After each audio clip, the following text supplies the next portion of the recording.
Hola amigos del canal, bienvenidos a un nuevo espacio en el cual voy a abordar como en tres momentos. Me voy a centrar al estudio del mito de Venus o Afrodita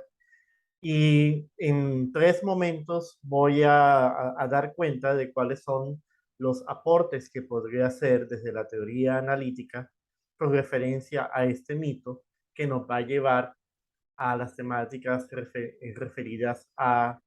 la sexualidad femenina, a la feminidad e incluso a hacer algunos puntos como de borde al tema de las neurosis, al tema de la neurosis histérica, al tema del encuentro y desencuentro del amor. Es decir, es una construcción mitológica que me permitirá como abordar diferentes temáticas propias de la teoría analítica y que seguramente van a ser de interés a todo aquel que estudia psicoanálisis o incluso aquel que tiene algún tipo de actividad clínica y que a través del mito, como hizo Freud, pueda desentrañar eh, las, las, las vueltas o entretejidos que tiene el conflicto psíquico o el conflicto relacional. Avanzaremos entonces en este primer encuentro y vamos a centrarnos en conceptualizaciones que nos permitan entender por qué la mitología tiene un lugar especial para el estudio del psicoanálisis como tal, que nos puede aportar la mitología al psicoanálisis, porque Freud retomó la mitología como un elemento que le permite eh, consolidar sus propuestas, dar cuenta del efecto que tiene en la construcción psíquica y social en el sujeto. Y además, encontrarse las verdades de la propuesta analítica en un campo tan especial como es el campo mitológico. En ese sentido, entonces vamos a avanzar en nuestra jornada de hoy, mitología y psicoanálisis. Bueno, primero tratemos como hacer como una descripción muy breve de lo que serían mitos y mitologías. Hoy en día nosotros entendemos la mitología como una construcción desde el imaginario, de la fantasía que poseían sociedades primitivas. Y estas sociedades primitivas que estaban frente a los desbordes de la naturaleza, mediante los mitos se encontraban una forma como de reorganización simbólica o imaginaria de todo aquello que en ese momento les parecía tan de lo desconocido, de lo inexplicable o aquello que los sobrepasaba. Y aquí estamos hablando, por ejemplo, de los desastres naturales, como un terremoto, como un maremoto, como un tsunami, como la naturaleza como tal, como el surgimiento de la vida, como la posibilidad que tenemos de habitar en este mundo. Toda una serie de preguntas que en las culturas primitivas se hacían y que nos seguimos haciendo en muchos aspectos, encontraron mediante la mitología como un entretejido que permitía al hombre encontrar un poco como de orden a todo lo que estaba viviendo, encontrar un poco de lógica a toda esa serie de circunstancias que se vivían y que anterior al surgimiento de la ciencia pues era como la herramienta que tenían los seres humanos para poderse desenvolver en el mundo. Pero la mitología no solamente tenía como ese campo hacia lo externo, hacia, por ejemplo, hacia reconocer la naturaleza y sus dinámicas, sino que también la mitología le permitió al hombre reconocer sus pasiones, los celos, las envidias, el amor, el odio, la forma como nos relacionamos con los padres, con los hijos, con los hermanos, con la sociedad en general, encontraban en la mitología como una forma de explicación, de organización, tanto entonces de la realidad externa como del mundo intrapsíquico y el mundo relacional de las sociedades primitivas. En ese sentido, para las sociedades primitivas, la mitología era una historia verdadera y era una historia sagrada. Es decir, existía un momento donde en verdad se creía en Zeus, se creía en Venus, se creía en Marte, se creía en Hades, se creía en Neptuno, en los dioses, en los semidioses, en los protectores de la naturaleza, etcétera, etcétera. Pero con el advenimiento de la cultura griega y ya la consolidación de la filosofía y los primeros pasos hacia la construcción de una posibilidad de ciencia, eh, todos esos discursos mitológicos empezaron a colocarse en un lugar distintivo. Y es así como en la cultura griega ya el mitos, o sea, la mitología es lo opuesto al logos. Logos como el principio de la ciencia. Y el mitos va a ser entonces opuesto a la historia, llegando un momento donde ya la mitología es todo lo que no puede existir en realidad. Y ahí es donde el hombre abandona a esos dioses, esos templos, esas pitonisas, y empieza a centrarse en la filosofía y en el surgimiento de la ciencia, como por ejemplo la medicina con Hipócrates, entre otras posibilidades, por el surgimiento, por ejemplo, de la física, de la matemática, de la biología, que tienen mucha raíz en el pensamiento griego, este, fueron como alejando al hombre del mitos y colocándolo más del lado del logos. Sin embargo, la mitología existe, existirá y seguirá resonando porque ella nos trae verdades del tema del cual vamos a estar hablando en nuestra jornada de hoy. Y es así como, por ejemplo, Elio Teón en el siglo segundo dice que la mitología es la exposición falsa que describe algo verdadero. Me pareció una frase como muy hermosa para describir lo que sería la mitología, la exposición falsa que describe algo verdadero. Freud se relacionó con la mitología, obviamente. Si hay un texto de Freud que me parece de lo más puntual en este sentido, como la posición de un analista que está como dispuesto a reconocer a todo aquello que le ofrece el producto del humano, a estudiarlo, a enriquecerse de él, a analizarlo y a debatir la teoría analítica frente a ese producto de la subjetividad y la cultura, fue Freud. Y Freud, por ejemplo, tiene un texto que nos habla de múltiples intereses del psicoanálisis, cómo se puede relacionar el psicoanálisis con la psicología, con la pedagogía, con las artes y la estética, es decir, no nos hable como un campo muy, muy amplio. Y desde sus inicios, Freud está muy interesado en qué le puede ofrecer la mitología para la comprensión del descubrimiento del inconsciente. Aquí hay una fotografía del consultorio de Freud en Viena y damos cuenta cómo está lleno como de estos objetos de las mitologías egipcias, de la mitología griega. Incluso aquí aparece la gradiva, que ya sería como una construcción mitológica un poco más contemporánea. Es esa figura de esa mujer que aparece ahí caminando, de la cual voy a hablar un poco más adelante, pero quiero resaltar que el consultorio y la vida de Freud y la mirada de Freud sobre la mitología siempre estuvo presente. En la mitología Freud va a encontrar muchos elementos que le va a permitir consolidar, esclarecer, incluso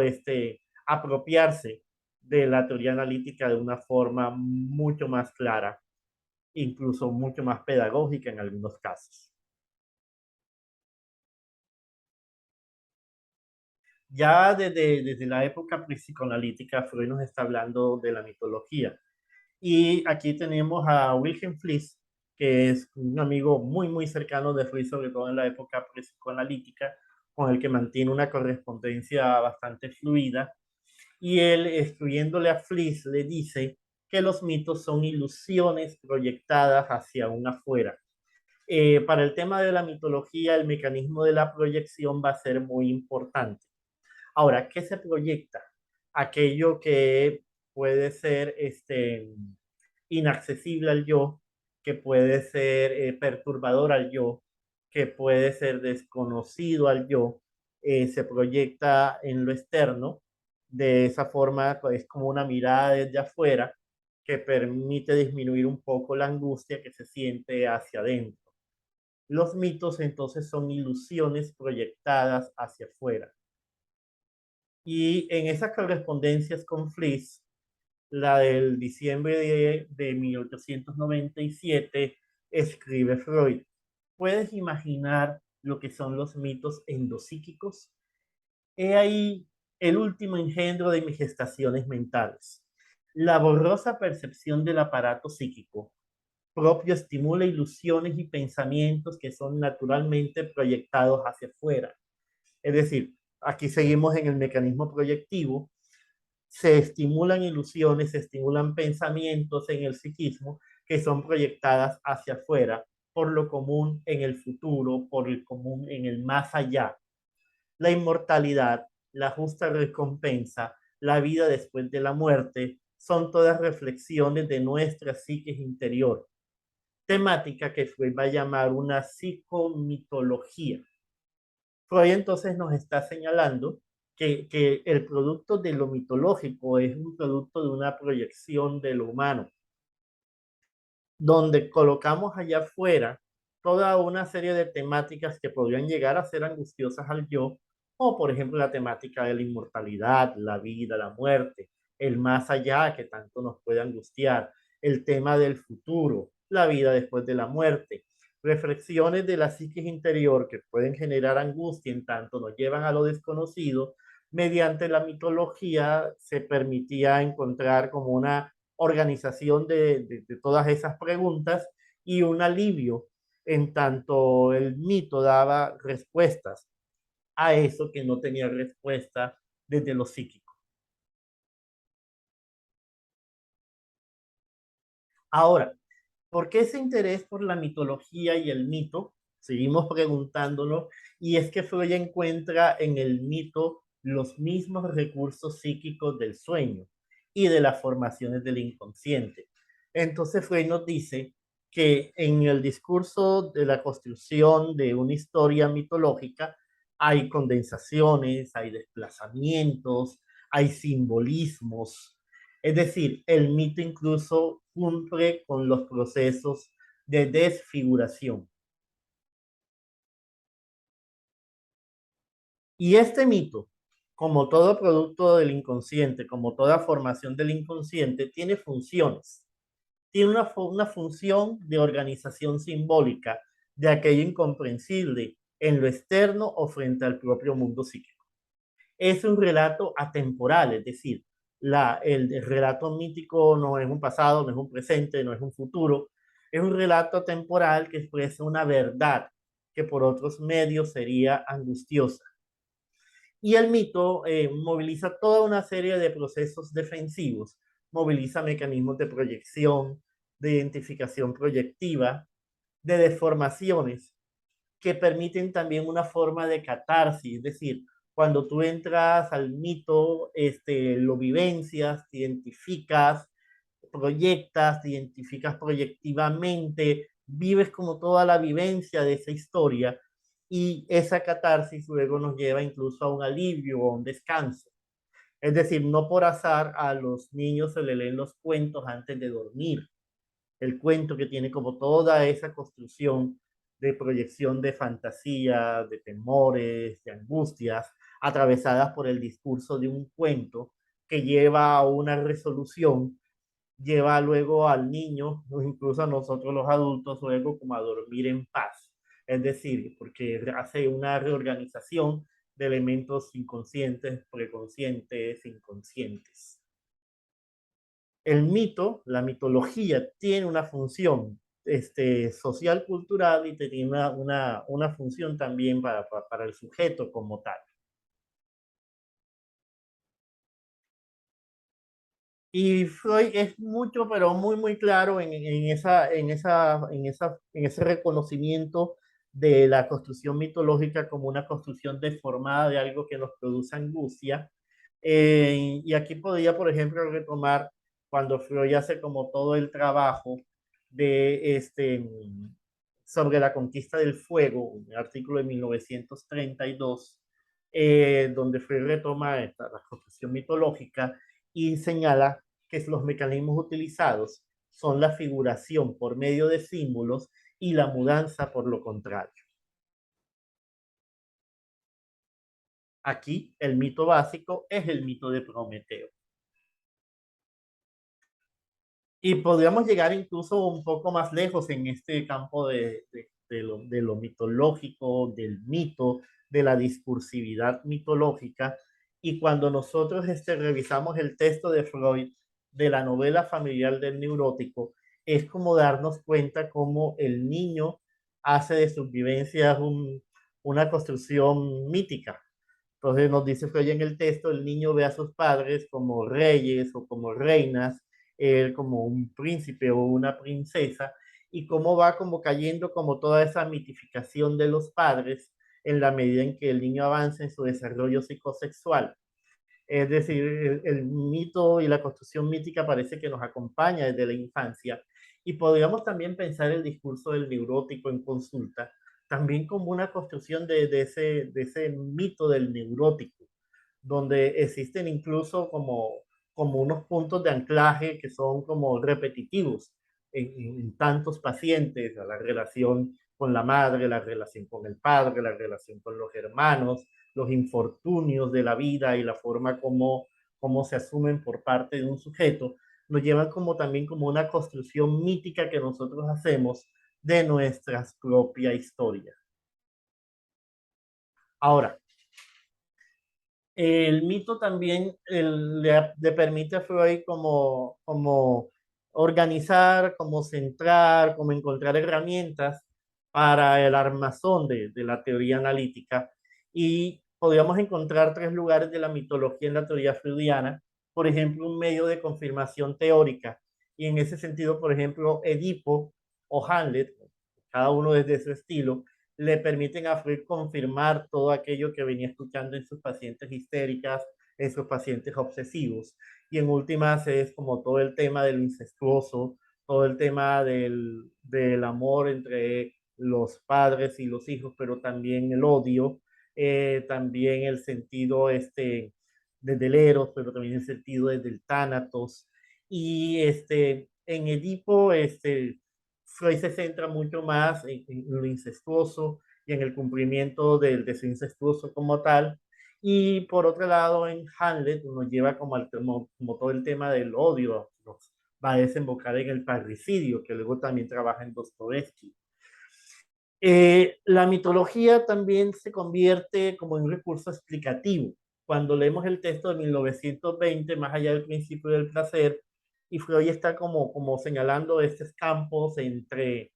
el placer, el displacer, entre casi que el eros y el tánatos, entre el amor y el odio. Freud remite al mito de Andrógino, esta figura mítica que es como partida en dos pedazos y que están buscando reencontrarse. Le permite a Andrógino como explicar la intrincación pulsional, es decir, cómo se intrinca y se desintrinca la pulsión entre el eros, el tánatos y es un soltar para volver a encontrarse, así como andrógino.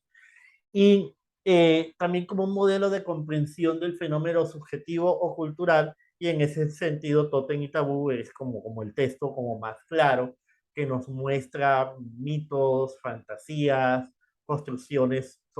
culturales, que son sobre todo proyecciones de las angustias, ya no del yo, sino como de un yo social.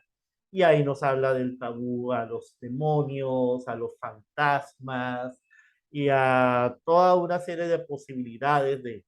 de la construcción mitológica que en sus condensaciones, desplazamientos y simbolismos nos están mostrando como todo aquello que está más sensible en las fibras de una construcción cultural. En ese sentido, vamos entonces ahora a retomar algunos de los textos que de pronto con mayor importancia resaltan mitos y que le van a servir a Freud para explicar, le van a servir para corroborar le van a sentir para encontrarse con lo subjetivo, para encontrarse con lo social, para dar cuenta de lo inconsciente y los procesos que se generan de deformación de lo angustioso inconsciente hacia lo consciente. Vamos entonces a ver, por ejemplo, en algunos textos donde podríamos encontrar el mito. Y es así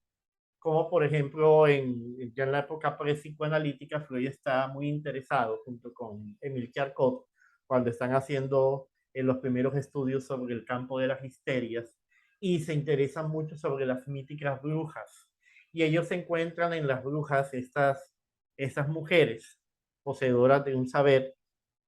pero es un saber sobre el cuerpo, es un saber sobre la sexualidad, y también la bruja como aquello de lo que no se quiere saber de lo femenino. Es un tema que les mueve mucho a Freud y a Charcot, y que va a ser como un elemento más para la comprensión de lo que son los cuadros histéricos. Luego, Hamlet, que va en dupla con Edipo, nos lleva pues a toda la conflictiva de la relación de amores y odios entre padres e hijos, y cómo estos son tan importantes en la constitución del desarrollo psicosexual. Tan importante es este elemento que Freud va a utilizar entonces eh, la tragedia de Sófocles, de Edipo Rey, como un modelo para explicar este nuevo avance que está haciendo Freud en la comprensión del psiquismo humano. Y entonces lo llamará el complejo de Edipo. Luego, luego de que Freud logra como consolidar esta propuesta del complejo de Edipo, Freud ya tiene como elementos como más claros. Primero de confirmación, pero también un poco como de explicación de en qué consiste esa dinámica y cuáles son los efectos que genera esa dinámica en el desarrollo psicosexual del sujeto. Luego, para 1908, Freud va a retomar ya entonces un texto, pienso que es de los primeros análisis bibliográficos que hace Freud, se retoma un texto, la Gadiva de Jensen, y en 1908 presenta este texto, y es que el libro implica como una ensoñación, como una fantasía que vive el protagonista, donde aparece esta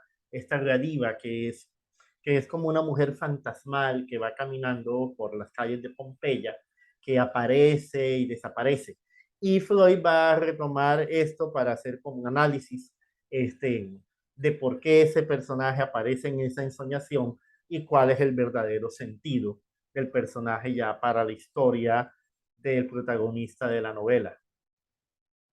Luego, para 1908, la novela familiar del neurótico, el texto del que les estaba hablando, como el niño hace una construcción mítica de sus padres, de su familia, y encuentra en ellos figuras parecidas a reyes, a reinas, a príncipes, o sea, figuras como muy, muy importantes, que tienen mucho poder, que tienen mucho saber, que tienen muchos recursos, y cómo en la medida en que va avanzando el desarrollo psicosexual, va como cayendo esos padres míticos y se van como humanizando.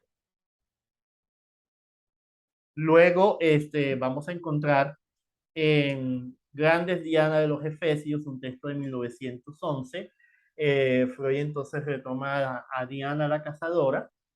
nos lleva a ese templo mítico de Diana, eh, que tenía muchos, muchos seguidores, y cómo con el surgimiento y el advenimiento del cristianismo, ese mismo lugar, Éfeso, pasa de ser el lugar de Diana la Cazadora como a la casa de María, de la Virgen María, y Freud entonces va haciendo como una especie de paralelo entre los dos personajes femeninos, y encontrando en ellos como una construcción que hace unos puntos afines entre Diana y entre la Virgen María. Y no deja de hacer algunos apuntes a últimas apariciones marianas que existieron antes del surgimiento del texto, como por ejemplo las apariciones en Lourdes y demás. Para 1913 aparece el texto Totem y Tabú, donde Freud ya pasa del sujeto al estudio de la cultura. Freud dice que es de sus textos mejores escritos. Yo también estoy muy de acuerdo que es un texto fabuloso. Y Freud coloca nuevamente el mecanismo proyectivo como un medio para generar construcciones desde el mito. Y en estos mitos entonces aparecen demonios, aparecen fantasmas, aparecen dioses, y como la proyección de lo intrapsíquico que genera angustia puesto afuera, y desde el afuera entonces se puede como dar cuenta, como hacer algo con eso. En este texto no podíamos como dejar de pasar el mito del padre de la horda primitiva, que, que lo retoma también un trabajo de Lewis Strauss, y donde Freud va a encontrar en ese mito original de la sociedad una nueva forma de comprobación de la propuesta que venía haciendo ya hace algún tiempo sobre lo incestuoso, sobre los deseos incestuosos entre padres e hijos, pero también sobre los deseos de muerte. Un texto y un mito que seguramente en algún momento encontraré un espacio como para poderlo como desmenuzar y poderlo mostrar como toda la riqueza que tiene esa propuesta de Freud para 1913. Para 1914, Introducción al Narcisismo, Freud entonces retoma el mito de Narciso, no para llevarlo tal cual, como haciendo un análisis del mito, sino más bien como utilizándolo como un recurso explicativo para el surgimiento ya como de su modelo pulsional, ya un poco más consolidado, y la comprensión de cómo partimos de un narcisismo primario, luego un narcisismo secundario, y que son elementos que luego le van a permitir en aportar a las propuestas del ideal del yo, entre otras. Aquí Narciso como un elemento muy explicativo. Luego, para 1920, más allá del principio del placer, andrógino, como esta dualidad que viene trabajando Freud para este momento entre lo tanático, entre el eros, entre el placer, entre el displacer, entre la búsqueda de la cura del paciente, la no renuncia a la enfermedad que presenta el paciente, entre lo amoroso, entre lo que es odiado. En esas dualidades, Freud entonces retoma andrógino como una forma explicativa de todo lo que en ese momento Freud estaba tratando de explicarnos desde la dualidad. Luego, para 1922, La cabeza de Medusa, que es un texto corto, pero muy sustancioso, donde Freud retoma este mito de la cabeza de Medusa y cómo ella deja paralizada a los hombres en medio de todas esas serpientes que tiene en su cabeza y esa mirada congelante. Y va a ser importante para Freud poder mostrar en qué consiste la angustia de castración, cuáles son los efectos de la angustia de castración, sobre todo en el hombre, como esa parálisis frente a la ausencia del falo en la mujer. Y, y por último, en este corto recorrido histórico que he hecho sobre mitos y psicoanálisis, bueno, el tema de Moisés no es visto como un mito para el creyente, ya sea judío o judío cristiano, pero para muchos autores Freud le da como un estatus mítico, en tanto va como trabajando la hipótesis de Moisés y en sus orígenes, y todo el trabajo de Moisés y la religión monoteísta le va a Freud también dar muchos elementos, muchos ladrillos en la construcción de todo lo que es la maqueta del lugar del padre en el sujeto y en la sociedad. Es decir, podríamos, como para ir concluyendo, que el mito hace parte de la historia de la construcción de la teoría analítica, que el mito es una herramienta de la cual Freud se vale, utiliza para corroborar, para explicar, para pasar de lo subjetivo a la construcción cultural, eh, para armonizar su teoría, para poder darle un nivel que permita llegar a nosotros y poder ser poder ser como explicada en una forma mucho más clara. Pero fue no solamente ve al mito, aprende del mito, se instruye del mito, se enriquece del mito y también construye mitos. Y cuando Freud en 1914, cuando nos habla de la pulsión, él va a decir que la pulsión es un concepto mítico, es decir, es que es como que es algo de lo que no podríamos como dar cuenta en una forma palpable, pero que por sus efectos sabemos de su presencia, de ese estar ahí. Bueno, de esta forma hemos concluido este primer encuentro. Ya en el segundo encuentro, entonces vamos a ver, a revisar el mito de Venus y vamos a ver qué nos enseña Venus, qué nos muestra Venus sobre el psiquismo, sobre la sexualidad, sobre la mujer, sobre los devenires de la construcción de la feminidad, sobre el amor, sobre el desamor, sobre la maternidad. Son varios temas que podríamos ir como enlazando en ese interesantísimo mito de Venus. Espero de que les haya parecido interesante. Porfa, si ven a otras personas interesadas en este tipo de temáticas, díganle que este canal existe. Denle un clic a la campanita para ir ganando este, mayor solidez en este canal que con mucho cariño hago para todos ustedes. Y todos aquellos que me escriban en este video, que me coloquen su email, les voy a enviar al mail un texto que publiqué ya hace algún tiempo sobre psicoanálisis y religión, que es un tema que puede estar como deslizándose en medio de los temas que estoy conversando en este momento en el canal. Entonces, denle a la campanita, escríbanme, háganme sus comentarios, qué les ha parecido este video y colóquenme cuál es su email y yo les estaré entonces enviando uno de mis textos. Bueno, muchas gracias por haberme escuchado en esta jornada de hoy.